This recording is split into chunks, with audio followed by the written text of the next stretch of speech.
Farmer I D काढणं हे शेतकऱ्यांना अत्यंत महत्त्वाचं आहे.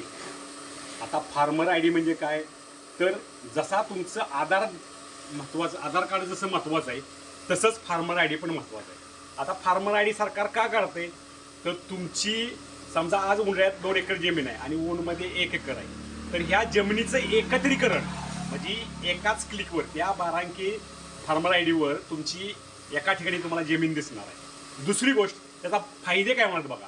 सर्व सरकारी योजनांचा फार्मर आय डी काढल्यानंतर फायदा होणार आहे.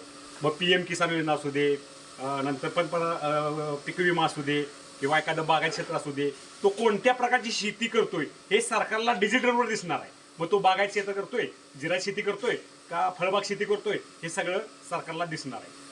चौथी गोष्ट अशी आहे की फार्मर आय डी का काढणं बंधनकारक आहे, सरकारनं बंधनकारक केलंच. त्याचे उद्देश सरकारी म्हणजे समजा मी आज एक शेतकरी आहे आणि दुसरा एक शेतकरी आहे, तर तो दुसरा शेतकरी माझ्या शेतकऱ्याच्या आय डीवर किंवा आधार कार्डवर फायदा घेतोय, तो फायदा त्याला घेता येणार नाही. ह्या त्याचा मेन उद्देश आहे. म्हणजे योजनांचा सरकारला असं कळलं नाही की या शेतकऱ्यांनी पूर्वी कुठल्या कुठल्या योजनांचा लाभ घेतलेला आहे किंवा कोणत्या योजनाला लाभ देणं गरजेचं आहे त्या शेतकऱ्याला, हे ते फार्मर आय डीमध्ये एका क्लिकवर सरकारला करणार. म्हणजे ह्याच्या पूर्वी शेतकरी अंधारात होता, आता सरकारच्या फ्रंट लाईनवर म्हणजे शेतकऱ्याला कळणार, म्हणजे सरकारला कळणार आहे हा शेतकरी कोणत्या स्थितीत आहे बाबा, कोणत्या प्रकारची शेती करतोय, त्याला कोणती मदत केली पाहिजे, हे फार्मर आय डी तुम्हाला येणार आहे. व्हिडिओ कसा वाटला शेअर करा.